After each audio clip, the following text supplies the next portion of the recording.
الرحیم ایاک نعبد و ایاک نستعین۔ میرے پاکستانیوں، جب میں سمجھتا ہوں کہ یہ اب حکومت کامیاب ہوگی ہے سائفر کو دبانے کے لیے، کیونکہ سائفر کے اندر ایک ایسی چیز ہے جو ڈائریکٹلی یہ جو لوگ اس وقت حکومت کر رہے ہیں اور ان کے پیچھے جو سہولت کار تھا، یہ تو ڈائریکٹلی ان کے اوپر آتا ہے کہ انہوں نے ایک سازش کر کے ایک الیکٹڈ حکومت گرائی، لیکن یہ خود ہی اپنے پیر پہ کلہاڑی مارنے کے لیے ماہر ہیں۔ اتنا ان کو خوف ہے کہ عمران خان کسی طرح الیکشن سے باہر کیا جائے، کیونکہ ڈر لگا ہوا ہے کہ الیکشن میں آ گیا تو ہار جائیں گے، تو ان کی پوری کوشش ہوتی ہے کہ ہر کوئی موقع نہ جائے کہ کسی طرح اس کو ڈسکوالیفائی کرے، جیل میں ڈالے۔ یہ کوئی 14 مہینے سے یہ لگے ہوئے ہیں۔ پہلے اس سے میں صرف اعظم خان کے اوپر بات کرنا چاہتا ہوں۔ جس اعظم خان کو میں جانتا ہوں وہ ایماندار آدمی ہے، قابل آدمی ہے، اور جس طرح کی باتیں میں نے پڑھی ہیں سائفر میں وہ کہہ نہیں سکتا۔ جب تک میں اعظم خان کے منہ سے نہیں سنوں گا میں مانوں گا نہیں، کیونکہ اس میں یہ کئی باتیں حقیقت کے ساتھ نہیں ہیں، یا تو زبردستی سے اسے کروایا گیا ہے، کیونکہ زبردستی تو اس وقت ساری 2 پارٹیز بنا دی ہیں۔ زبردستی میں لوگوں کے اوپر بندوق رکھ کے کہ جی آپ اس پارٹی پہ جائیں، اور بندوق کر کے دوسری پارٹی میں جائیں، ان کے ہی بیچاروں کا بیڑا غرق کر کے رکھ دیا اس میں۔ اور پھر جو ہمارے لوگوں کو جو زور ڈالا ہوا ہے پارٹی چھوڑو، بیچارے جیلوں میں ہمارے لوگ پڑے ہیں، عورتیں پڑی ہوئی ہیں، ان کو بس صرف کہیں کہ جی آپ عمران خان کے خلاف وعدہ معاف گواہ بن جائیں، یہ وہ بنتے تو آپ چھوٹ جائیں گے، اور یا پھر کہ جناب آپ کھڑے ہو کے جا کے وہ ٹی وی پہ کہیں میں پارٹی چھوڑ رہا ہوں۔ یہ اس طرح کی اس وقت جو ہم تماشا دیکھ رہے ہیں وہ اس طرح کا چل رہا ہے، تو میں نہیں مانتا کہ اعظم خان نے کئی باتیں اس میں سے کہی ہیں اور کئی سچ بھی ہیں، لیکن سائفر تھا کیا؟ 6 مارچ کو 2022 6 مارچ میٹنگ ہوتی ہے، پاکستان کا ایمبیسڈر اسد مجید اور امریکہ کا جو under secretary of state Donald Lu, Washington میں میٹنگ ہوتی ہے، آفیشیل میٹنگ ہوتی ہے۔ آفیشیل میٹنگ کا مطلب کہ دونوں طرف نوٹ لے رہے ہوتے ہیں اس میٹنگ کے۔ اس میٹنگ کے بعد ایک سائفر کا مطلب ہوتا ہے ایک خفیہ ایک کوڈ کے اندر میسج بھیجی جاتی ہے، جو کہ ساری دنیا میں آپ کے جو ہمارے جو ایمبیسڈرز ہوتے ہیں وہ ساری دنیا میں ہر ملک کے ایمبیسڈر اپنے فارن آفس کو خفیہ میسیجز بھیجتے ہیں، جس کو سائفر کہتے ہیں۔ وہ سائفر آتا ہے پاکستان، اور وہ میں جب پڑھتا ہوں تو اس میں کیا لکھا ہوتا ہے؟ سائفر میں 2 مین چیزیں ہیں، باقی تو اور بھی چھوٹی موٹی چیزیں ہیں۔ سب سے بڑی چیز لکھی ہوتی ہے کہ جی عمران خان کو آپ نے عدم اعتماد کی ووٹ میں پاکستان کے پرائم منسٹرشپ سے ہٹانا ہے، اور ایک اور چیز لکھی ہوتی ہے کہ عمران خان نے اکیلا فیصلہ کیا کہ روس جانے کا۔ آپ کو پتہ ہے روس، اور تب تک جنگ شروع ہو چکی تھی روس کی یوکرین میں، تو عمران نے اکیلے نے فیصلہ کیا، جبکہ اسد مجید ہمارے ایمبیسڈر کہہ رہے ہیں کہ نہیں، عمران خان نے اکیلا فیصلہ نہیں کیا، یہ سب سٹیک ہولڈرز نے مل کے فیصلہ کیا تھا۔ لیکن جس طرح وہ بات کرتا ہے، اسد مجید، سلام کرتا ہوں میں اپنے ایمبیسڈر کو، وہ کہتا ہے اس کے بعد جو مجھے میسج کہ ان کے خلاف آپ کو پروٹیسٹ کرنا چاہیے، ڈیمارش کرنا چاہیے کہ اس نے بڑی غلط زبان استعمال کی ہے، غیرت مند ڈپلومیٹ ہمارا۔ لیکن وہ غیرت یہاں نہیں جاگتی جب وہ یہاں پہنچتا ہے۔ سائفر جاتا ہے آرمی چیف کے پاس بھی، فارن آفس میں بھی، میرے پاس بھی آتا ہے۔ میں جب وہ دیکھتا ہوں میں حیران ہو جاتا ہوں کہ اس کی جرت کیسے پڑی ہے لکھنے کی، یہ کیسے کہہ سکتا ہے؟ اور پھر جب میں یہ دیکھتا ہوں کہ یہ کہہ رہا ہے ایک ایمبیسڈر کو کہ اپنے پرائم منسٹر کو آپ نے ہٹانا ہے، تو پھر میں دیکھتا ہوں کہ یہ میرے لیے تو نہیں ہے، ایمبیسڈر تو مجھے جواب دے ہے، تو مجھے کون ہٹا سکتا ہے؟ پاکستان میں مجھے کون ہٹا سکتا تھا؟ ایک ہی آدمی، جنرل باجوہ۔ سائفر تو جنرل باجوہ کے لیے اس نے بھیجا ہے۔ تو مجھے وہاں سے پہلے سے ہوتا ہے کہ اب تک ہمیں لوگ کہہ رہے ہیں، مجھے خبریں آتی رہتی تھیں کہ جناب فیصلہ ہو گیا آپ کی گورنمنٹ ہٹانے کو، مجھے رپورٹ آ رہی رہتی ہے, آئی بی والے مجھے آ کے بتاتے تھے کہ جی دیکھیں شہباز شریف کی خفیہ میٹنگز ہو رہی ہیں, بیچ میں ان کے لوگ پڑے ہوئے ہیں, جنرل باجوہ کی کوئی فادر ان لا ان کے گھر میٹنگز ہو رہی ہیں. یہ ساری مجھے خبریں آ رہی تھیں. لندن کسی کو بھجوایا جا رہا ہے. تو میں مانتا نہیں تھا. میں جنرل باجوہ کو جب ملتا تو وہ کہتے تھے ہو ہی نہیں سکتا, ہم تو کنٹینیوٹی چاہتے ہیں. اور میں بھی اپنے آپ کو ہوتا ہوں کہ میں مان جاتا تھا. لیکن جب یہ سائفر آیا تو تب مجھے ہوا کہ یہ تو اس کے بغیر ہو ہی نہیں سکتا. پھر سے کہ کون پرائم منسٹر کو ہٹا سکتا ہے سوائے ایک آدمی کے جس کے پاس پاور ہے پاکستان میں. تو پاور ادھر ہی ہے, سپر کنگ ہے, سب پوچھنے والا کوئی نہیں ہے, لیکن پاور ہی پاور ہے.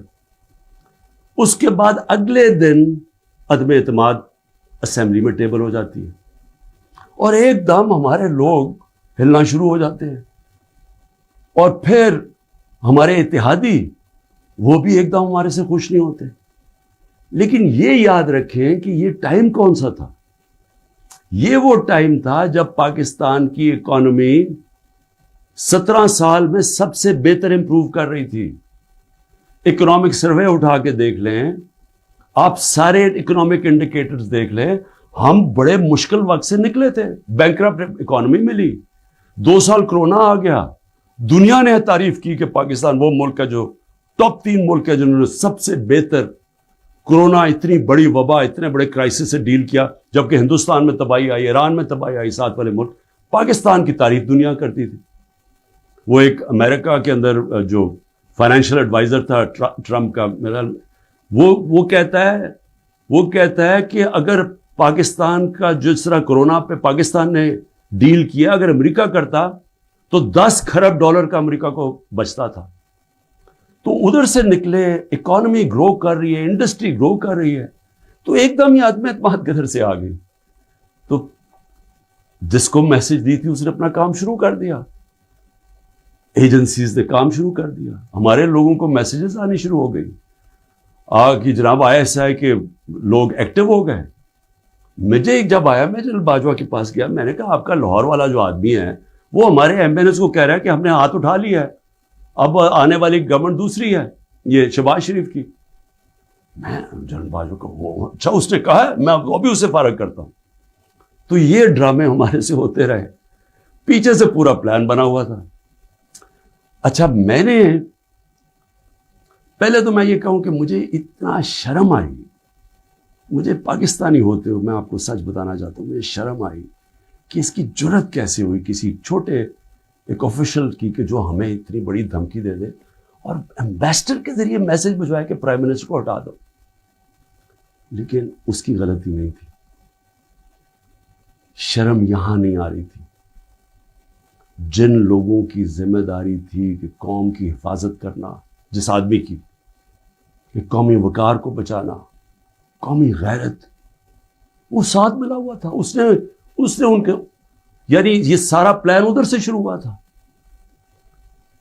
اور میں صرف اپنی قوم سے یہ کہنا چاہتا ہوں کہ دیکھیں, یہ یاد رکھیں کہ اب ایک چیز سمجھیں, جب اگر میں جنرل باجوہ کی تنقید کر رہا ہوں, اور یہ میں سارا ثابت کر سکتا ہوں کیونکہ مجھے پتہ ہے ساری چیزیں میرے اندر, ایک ایک چیز مجھے یاد ہے ہوا کیا, اس سے پہلے بھی اس کے بعد بھی. میں پاکستان کی فوج کی تنقید نہیں کر رہا, میں ایک آدمی کی کر رہا ہوں جو غلطی کی جس نے. یہ ہم بہت بڑا ظلم کر رہے ہیں اپنے ملک سے کہ ہم جنرل فیصل نصیر, مجھے پہلے سے پتا تھا کہ میرے اوپر, میں 6 ہفتے پہلے سے لگا ہوا تھا کہ مجھے انہوں نے قتل کرنے کی کوشش کر رہی ہے اور دینی انتہا پسند کے نام. میری جلسوں کے اندر تقریریں تھیں. تو جب میرے اوپر اٹیمپٹ ہوتا ہے اور میں FIR لگواتا ہوں, مجھے پتا تھا کہ یہ پیچھے سب سے یہ تھا, ماسٹر مائنڈ تھا. اپنی FIR نہیں کٹوا سکا. جب JIT کے اندر یہ ثابت ہو گیا کہ ایک نے 3 شوٹر تھے, تو جو سارا حکومت کا جو انہوں نے کوشش کر رہے تھے کہنے کی جی دینی انتہا پسند ہے, وہ جب سارا وہ ان کا نیریٹو ہی ختم ہو جاتا ہے, تو انہوں نے JIT کو سیبوٹاج کیا. اور پھر میرے اوپر غداری کا پرچہ کر دیا ہے کہ جنرل فیصل نصیر کو میں نے ڈرٹی ہیری کیوں کہا, سائیکوپیتھ کیوں کہا, میرے اوپر غداری کا پرچہ لگ جاتا. میں پھر سے کہتا ہوں کہ اگر ہم نے یہ کرنا ہے اپنے ملک کے ساتھ کہ کسی ادارے کو اگر میں کسی جج کی بات کروں گا تو میں ساری جوڈیشری کے خلاف ہو گیا، اس کا مطلب کیا، میں پولیس کے خلاف کروں گا تو ساری پولیس کو میں نے برا بھلا کہہ دیا. یہ تو ہم اپنے ملک کو تباہ کر رہے ہیں. یہ پلیز میری قوم آپ یہ سمجھ جائیں ایک بات، اگر معاشرے سے آپ تنقید ختم کرتے ہیں، آپ معاشرے کی قبر کھود دیتے ہیں. کیونکہ اصلاحات ہوتی کیسے ہے، انکوائری کیوں ہوتی ہے؟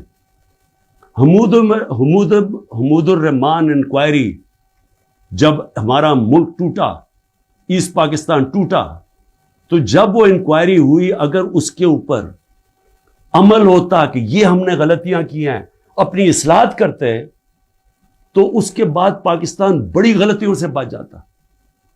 لیکن جرأت ہی نہیں تھی فیس کرنے کی تنقید.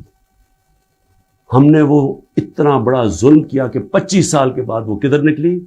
حمود الرحمان ہندوستان کے اندر. اب جب یہ ہوا، میں کہتا گیا، میں نے ساروں کو کہا کہ اتنا بڑا ظلم ہو رہا ہے تو اس کے اوپر انکوائری ہو. میں نے چیف جسٹس صاحب کو میں نے وہ سائفر بھیجا کہ جی اس کے اوپر انکوائری کروائیں. نیشنل سیکیورٹی کاؤنسل کے سامنے رکھا. نیشنل سیکیورٹی کاؤنسل کے سامنے 30 مارچ کو میں نے رکھا کہ جی یہ ہے، سارے آرمی چیفز بیٹھے ہوئے تھے، سروس چیفز بیٹھے ہوئے تھے، سب کے سامنے رکھا کہ یہ اس نے لکھا ہے اور آپ کا ایمبیسڈر کہہ رہا ہے کہ ان کو پروٹیسٹ کرو کہ یہ کسی کی جرأت نہیں ہونی چاہیے اس طرح کا، کسی بھی ایک ملک کو، آزاد ملک کو اس طرح کا زبان استعمال کرنی. انہوں نے کہا جی ہاں مداخلت تو ہوئی ہے، تنقید کی، امریکہ کو پروٹیسٹ بھی کیا نیشنل سیکیورٹی کاؤنسل نے 30 مارچ کو. میں نے پارلیمنٹ میں لے کے گیا کہ ان کیمرہ میٹنگ کروائی. میں نے کہا ان کے سامنے رکھو. اپوزیشن کو لیڈر ہی نہیں آیا اس میٹنگ پہ. شہباز شریف، آصف زرداری، انہوں نے بائیکاٹ کر دی. کیوں کی؟ کیونکہ ملے ہوئے تھے ساتھ، یہ اس کا حصہ تھے، یہ سازش کا حصہ تھے. کیونکہ کیا یہ پاکستان کے پرائم منسٹر کے خلاف ایک آدمی کہہ رہا ہے کہ اس کو ہٹاؤ، تو کیا یہ عمران خان چھوڑیں؟ کسی بھی ملک کو اجازت دیتا ہے ایسے؟ کیا ایران کے اندر کسی کی جرأت ہے کہ ان کے ایمبیسڈر کو کہے کہ جا کے اپنے پریزیڈنٹ کو ہٹا دے؟ یا ہندوستان میں کسی کی جرأت ہے کہ کہے کہ یہ ایمبیسڈر کہہ کے جی نریندر مودی کو ہٹا دے؟ قومی غیرت ہوتی ہے، قومیں غیرت کے اوپر کھڑی ہوتی ہیں، قوم غیرت سٹینڈ لیتی ہیں، مشکل وقت گزارتی ہیں اور مضبوط ہو جاتی ہیں. دنیا ان کی عزت کرتا ہے، دنیا اس قوم کی عزت کرتا ہے جو اپنی عزت کرتی ہے. جب ایک عام آفیشل اس طرح کا سٹیٹمنٹ دے اور میں اس کے اوپر کچھ ہو ہی نہ، یعنی نیشنل سیکیورٹی کاؤنسل میں حیران ہو گیا کہ صرف جی ہم ڈیمارش کرتے ہیں. آپ انکوائری کرنی چاہیے تھی، پوچھنا چاہیے تھا، لکھنا چاہیے تھا اس نے کیوں یہ کہا. اور انکوائری جب ہونی تھی تو ایک آدمی نے سامنے آ جانا تھا، جنرل باجوہ نے. مسلسل یہ جناب ان کی میٹنگز ہوتی تھی، ان کی وہ چارج افیئر سے ملتے تھے. کیا ISI کو نہیں پتا تھا کہ پچھلے 3 مہینے کے اندر ہمارے پارلیمنٹیرینز، ہمارے PTI کے بیک بینچرز اور یہ اپوزیشن لیڈر سے بار بار امریکن ایمبیسی میں جا رہے تھے. ارشد شریف نے پورا پروگرام کیا، بتایا کہ کون سے دن کون سے لوگ گئے. راجہ ریاض کا بتایا گیا. کیا راجہ ریاض وہاں فورن پالیسی ڈسکس کرنے گیا تھا؟ جو سب سے پہلے بھاگے وہ امریکن ایمبیسی جا رہے تھے. کیا ان کو نہیں پتا تھا؟ اس کے حصہ تھے. سازش ہو رہی تھی کسی طرح عمران خان کو راستے سے ہٹایا جائے، تب پلان بنا. اور مجھے اتنے افسوس سے کہنا پڑتا ہے کہ کسی کو جو بھی لوگ یہ دیکھ رہے تھے کہ یہاں، میں سوچا کہ کیا ان کو کوئی ان کو نہیں ہے کہ پاکستان ایک بڑی خواب کا نام تھا. پاکستان کا مطلب کیا؟ لا الہ الا اللہ. میرے اپنے کے لوگ کہہ رہے ہیں عمران صاحب یہ آپ سائفر نہ اٹھائیں پبلک میں، امریکی ناراض ہو جائیں گے. میں پبلک میں جا کے میں کیوں پبلک کو بتایا؟ میں اپنی قوم کو بتانا چاہتا تھا، کیونکہ قوم غیرت باندھا ہے، قوم کھڑی ہو گئی ساتھ. یہ سیاسی طور پہ نہیں میں کر رہا، میں ایک وہ پاکستانی ہوں جو اس ملک کے جو خواب تھا میں اس میں بلیو کرتا ہوں کہ لا الہ الا اللہ، کوئی نہیں ہے خدا سوائے اللہ کے، میں کوئی کسی کی غلامی نہیں کرنے کے لیے تیار۔ اور میں آپ کو یہ امریکہ کا بھی بتا دوں، دیکھیں امریکہ کی ایک بات سمجھ ہے، امریکہ جو ہے وہ اپنے مفاد کے لیے فیصلے کرتا ہے، وہ دوستیاں نہیں نبھاتا، امریکہ اپنے انٹرسٹ کو پروٹیکٹ کرتا ہے۔ ہمارا کام ہے ہم اپنے انٹرسٹ پروٹیکٹ کریں۔ جب وار آن ٹیرر میں نے مخالفت کی کہ ہمیں امریکہ کی جنگ میں نہیں شامل ہونا چاہیے، اٹھا لے میری سٹیٹمنٹس، میں ہر بار کہتا رہا کہ یہ ہماری جنگ نہیں ہے۔ میں کیوں کہہ رہا تھا؟ میں اپنے لوگوں کے لیے کہہ رہا تھا۔ مجھے امریکہ نے باہر اینٹی امریکن کہنا شروع کر دیا، پاکستان میں مجھے انہوں نے طالبان خان کہنا شروع کر دیا کہ جی دیکھیں ہماری اپنی گورنمنٹ، مجھے یعنی ہمارا جو اس وقت جنرل مشرف نے کہا جی یہ تو داڑھی کے بغیر دہشت گرد ہے۔ میرا کیا مقصد تھا کہ آپ نے 80 کی دہائی میں لوگوں کو کہا کہ جب بھی فورن آکوپیشن ہو، یعنی کہ کوئی دوسرا افغانستان کے اوپر باہر سے روس نے قبضہ کیا ہوا ہے تو وہ جہاد ہے، اور جب امریکہ قبضہ کرتا ہے آپ کہتے ہیں ہم دہشت گردی ہے۔ میں ان کو سمجھا رہا تھا کہ اس کا فال آؤٹ آئے گا پاکستان کے اوپر، 80,000 پاکستانی مار گئے،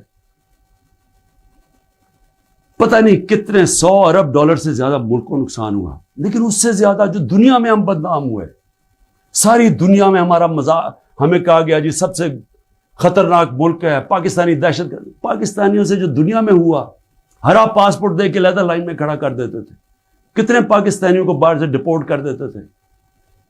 پوچھیں بیرون ملک پاکستانیوں سے ان کے اوپر کیا گزری ہے۔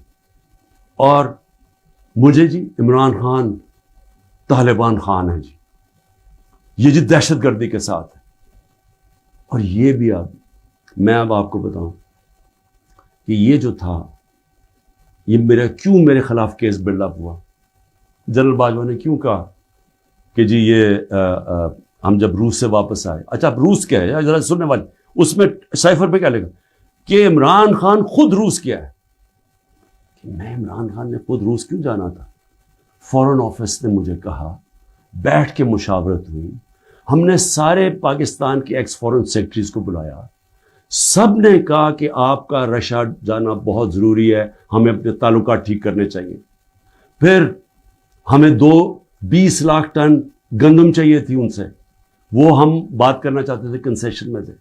اس کے بعد جب ٹینشن ہوئی یوکرین سے تو تیل کی قیمتیں آسمانوں پہ چلی گئیں، کموڈیٹی سپر سائیکل آ گیا۔ انہوں نے کہا کہ آپ وہاں جا کے تو ان سے نیگوشیٹ کریں سستا تیل۔ تو سارا سٹیک ہولڈرز کے ساتھ کہ جتنے بھی تھے انہوں نے پورا پلان کیا، ہم ٹرپ پہ جانے لگے۔ شام کو ٹینشن بڑھ گئی روس کی اور یوکرین کی۔ میں نے جانے سے پہلے جنرل باجوہ سے پوچھا کہ کیا مجھے جانا چاہیے یا نہیں۔ انہوں نے کہا ہم سب بیٹھے ہوئے ہیں، ہمارے خیال میں آپ کو جانا چاہیے۔ تو سب سے پوچھ کے میں روس گیا، میں اپنی ذات کے لیے تو نہیں گیا۔ تو واپس آیا تو جناب جنرل باجوہ نے اس کے 2 دن بعد کہ جی مذمت کرو کہ جو روس چلا گیا وہاں۔ فورن آفس ہی بیٹھا، ہمارے مین لیڈرز بیٹھے ہیں، ہم نے کہا کہ ہندوستان تو مذمت نہیں کر رہا، وہ تو ان کا اسٹریٹجک ایلائی ہے، وہ تو نہیں کر رہا، ہم کیوں کریں؟ اور ہم ان سے ڈیل کر کے آ گئے تھے سستا تیل پہ اور سستی گندم پہ۔ اس کے بعد جا کے ایک نیشنل سیکیورٹی کا سیمینار ہو رہا ہے، جنرل باجوہ بیٹھ کے کہتے ہیں جی عمران خان ہم روس کی سخت مذمت کرتے ہیں، گورنمنٹ کی پالیسی کے خلاف جا کے اسٹیٹمنٹ دے دیتا ہے۔ اس کے بعد حسین حقانی کی ٹویٹ آتی ہے، وہ کہتا ہے جنرل باجوہ پرو امریکہ ہے اور عمران خان اینٹی امریکہ ہے۔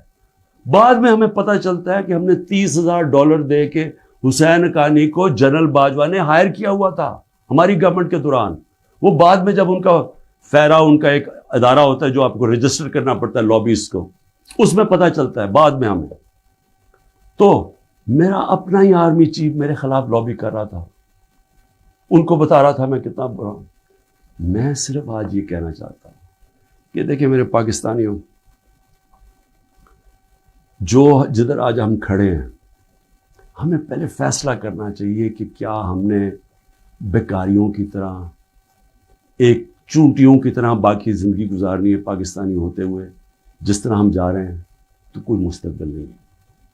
کیا ہم نے خوددار قوم کی طرح لا الہ الا اللہ جس کا نعرہ تھا، ایک خوددار قوم، لا الہ الا اللہ غیرت دیتی ہے انسان کو، ایک چھوٹے سے انسان کو بڑا انسان بنا دیتی ہے۔ ہم ایک دنیا کے عظیم لیڈر محمد مصطفیٰ صلی اللہ علیہ وسلم، جنہوں نے جب مسلمان کمزور بھی تھے تو انہوں نے 2 سپر پاورز کے سربراہ کو خط لکھا کہ میں اللہ کا پیغام لے کے آیا ہوں، اس پہ چلو گے تو تمہاری بہتری ہے۔ خوددار، اللہ سے صرف ڈرنے والے لوگ، ہمیں یہ کیا بنا دیا انہوں نے کہ جی اپنا ہی ملک کا آرمی چیف ان کو لکھ رہا ہے کہ جی دیکھیں عمران خان یہ اینٹی امریکن ہے۔ تو میں اپنی قوم سے آخر میں کہنا چاہتا ہوں کہ دیکھیں ہو کیا رہا ہے پاکستان میں، ایک ہی چیز ہو رہی ہے، سب کچھ، کوئی فکر نہیں ہے ملک کدھر جا رہا ہے، کوئی اس وقت فکر نہیں کہ ملک کے سارے ادارے تباہ ہو رہے ہیں، سارا صرف ایک 1 پوائنٹ ایجنڈا ہے کہ عمران خان کو کس طرح ڈسکوالیفائی کرنا اور جیل میں ڈالنا ہے، یہ ایجنڈا ہے۔ اس کے اندر یہ سائفر بھی آ گیا ہے۔ یہ نہیں ان کو پتا کہ سائفر میں ان کی تباہی ہے، کیونکہ یہ سب ملوث تھے اس میں، یہ شہباز شریف بھی تھا، زرداری بھی تھا، ساروں کو پتا تھا سائفر کا، سارے میٹنگز کر رہے تھے امریکنوں کے ساتھ۔ اور اس کے اندر جو جنرل باجوہ کا رول ہے وہ سب کے سامنے آئے گا کہ انہوں نے کیا رول تھا اس کا، اور کیسے ایک حکومت جو اتنے سالوں کے بعد صحیح پرفارم کر رہی تھی، جو اکانومی ہماری آگے جا رہی تھی، اس کو گرا کے ایک وہ چوروں کو اوپر لے کے آئے ہیں جو 30 سال ملک کو چوری کر رہے تھے، لوٹ رہے تھے، جو 30 سال ملک کو، جو خود جنرل باجوہ ہمیں بتاتے تھے، جو ملک کی اسٹیبلشمنٹ جن کی چوریوں کی بتاتی تھی، جو ایک دوسری کی چوریوں کا بتاتے تھے، جن کی انٹرنیشنل دنیا میں ان کی چوریوں کے اخباروں میں اور کتابوں میں جن کا نام آتا تھا، ان کو لا کے اوپر بٹھا دیا۔ انکوائری سب سے بڑی یہ ہونی چاہیے اس سائفر کے اوپر، جو ایف آئی اے نہیں کر سکتی۔ اگر صحیح انکوائری کروانی ہے تاکہ ہم آگے یہ غلطیاں نہ کریں، تو انکوائری یہ ہونی چاہیے کہ یہ سازش میں کون کون شریک تھا کہ گورنمنٹ گرا کے ایک ملک کی اکانومی کی تباہ کیا، آج پاکستان کو گھٹنوں پہ رکھ دیا۔ آج اگر ہم ان کی مدد نہ کرتے اور آئی ایم ایف سے نہ کہتے کہ آپ کی سٹینڈ بائی ایگریمنٹ کے ہم ساتھ ہیں، تو پاکستان ڈیفالٹ کر گیا تھا۔ ڈیفالٹ کرنے کا مطلب کہ آج لوگوں کا معاشی قتل ہو جانا تھا، جو ہو چکا ہے، اس سے دگنی مہنگائی ہو جانی تھی، بے روزگاری یعنی سارا جو ہماری باہر سے فائنینسنگ ختم ہو جانی تھی، جو آگے آج ہی برے حالات ہیں، اس سے دگنے ہو جانے تھے۔ کون ذمہ دار ہے اس کا؟ انکوائری یہ ہونی چاہیے کہ کس نے کیا، کس پلیئر نے کیا کیا رول پلے کیا، یہ انکوائری ہونی چاہیے۔ اور اس کے اندر یہ ایف آئی اے جو کہ شہباز شریف نے اپنے اوپر نوکر بٹھا دیے ہیں، یہ انکوائری نہیں کر سکتے۔ اور میں جو آخر میں بتانا چاہتا ہوں کہ جو کوششیں ہو رہی ہیں، کوشش کیا ہو رہی ہے؟ ہر چیز کرتے ہیں وہ فیل ہو جاتی ہے، کیونکہ اللہ حق ہے۔ توشہ خانہ کے اندر کیا چیز ہے جی؟ عمران خان نے ان کو کہا کہ جو توشہ خانہ میں ابھی بھی لوگ بیٹھے ہوئے ہیں جن کا کام ہے اسیس کرنا کہ ایک جب آپ کو تحفہ ملتا ہے اس کی کیا قیمت ہے، میں نے ان کو کہا کہ کم قیمت دکھاؤ، اور آپ وعدہ معاف گواہ ڈھونڈ رہے ہیں کہ کوئی جا کے بتائے کہ عمران خان نے ہمیں کہا تھا قیمت کم دکھائیں۔ اور اس کے علاوہ القادر یونیورسٹی، یعنی یہ سوچیں کہ ایک یونیورسٹی بنتی ہے جو سیرت نبی پڑھانے کے لیے، تاکہ لوگوں کا کردار ہم ٹھیک کریں، کیریکٹر بلڈنگ کریں، بتائیں کہ ہمارے جو بڑے بڑے صوفی تھے یہاں جن کی وجہ سے اسلام پھیلا، ان کی پیغام کیا تھا، نئے لیڈرشپ پروڈیوس کریں جو کہ سیرت نبی پہ ہوں، اور پھر مفت تعلیم ملے، ٹیکنالوجی بھی پڑھائی جائے لیکن مفت تعلیم۔ اس وقت سارے جو پڑھ رہے ہیں وہ ہیں جو کہ غریب گھرانوں کے اسٹوڈنٹس ہیں، مفت پڑھ رہے ہیں وہاں۔ یہ جناب عمران خان نے جرم کیا ہے کہ جی القادر یونیورسٹی بنا دی، جو ذاتی فائدہ ہو گیا مجھے، جس طرح کہ مجھے اس سے کوئی آمدنی آ رہی ہے، جس طرح شوکت خانم سے ہی آ رہی ہے یا نمل یونیورسٹی سے۔ اور پھر میرے اوپر پہلے ظلم کیا جاتا ہے اور میرے اوپر ہی کیسز کر دیتے ہیں۔ 9 مئی کو سپریم کورٹ کہتا ہے کہ عمران خان کے اوپر غیر آئینی اور غیر قانونی واردات کی گئی, مجھے وہاں سے اغوا کیا گیا, جو کمانڈوز مجھے وہاں سے لے کے گئے. سپریم کورٹ کا ورڈکٹ ہے. اور جس طرح مجھے ذلیل کیا, لوگوں کو مارا, ڈنڈے مارے, وکیلوں کو مارا, اس کے بعد ساری دنیا میں خبر دیکھا کہ مجھے ایک مجرم کی طرح پکڑ کے لے کے جا رہے ہیں, تو میرے اوپر 30 کیس ہو جاتے ہیں. جب میں 4 دن بند ہوتا ہوں اندر, جب جیل کے اندر, تو 30 کیس میرے اوپر ہو جاتا ہے کہ جی میری وجہ سے وہ جو رد عمل آیا. اور رد عمل نہیں آنا تھا کہ جب آپ ناانصافی کرتے ہیں, جو سپریم کورٹ کہتا ہے ناانصافی ہے, وہ جو بچارے نکلتے ہیں پرامن مظاہرے کرنے کے لیے, جو 27 سال سے ہم نے کیے ہیں, ان کے اوپر گولیاں چلاتے ہیں. 25 لوگ ہیں جن کو انہوں نے شہید کیا ہے. 16 کے پاس ہمارے پاس ڈیٹس ہیں, 9 غائب ہیں ابھی. 3 لوگوں کی ٹانگیں کٹتی ہیں, ایک آدمی پیرالائزڈ ہے اس وقت, کمر میں گولی لگتی ہے. اور یہ کیا کرتے ہیں, اوپر سے انہی کے اوپر کیس بنا دیتے ہیں. ساری دنیا کے اندر جب ایک کوئی پولیس کی گولی لگی تھی نا ایک فرانس کے اندر, 4 دن سارے فرانس میں آگ لگی, 100 بلڈنگز اور گاڑیاں جلا دی لوگوں نے. تو آپ کو پوچھ نہیں رہا کہ آپ پاکستانی نہیں تھے, اور 100 لوگوں کو گولیاں اور لگتے ہیں, اور جن کو ایک کو جس کو گولی لگتی ہے, ٹانگ کٹ جاتی ہے, اس کو پکڑ کے جیل میں ڈال دیتے ہیں. یہ کسی ملک میں اس طرح ہوتا ہے؟ یہ ظلم ہوتا ہے. اور پھر ضلع شاہ کا قتل ہوتا ہے, عمران خان کے اوپر قتل کا کیس ڈال دیتے ہیں. بعد میں جب پتہ چلتا ہے تشدد ہوا اس کے اوپر 26 جگہ, تو پھر کہتے ہیں ایکسیڈنٹ میں, پھر بھی میرے پہ کیس ڈال دیتے ہیں. کوئٹہ کے اندر ایک سارے کوئٹوں کا پتہ ہے, ذاتی دشمنی پہ ایک وکیل مارا جاتا ہے, عمران خان کے اوپر 302 قتل کیس ہو جاتا ہے. میں سوال یہ پوچھتا ہوں کہ کیا قوم یہ ناانصافی نہیں دیکھ رہی؟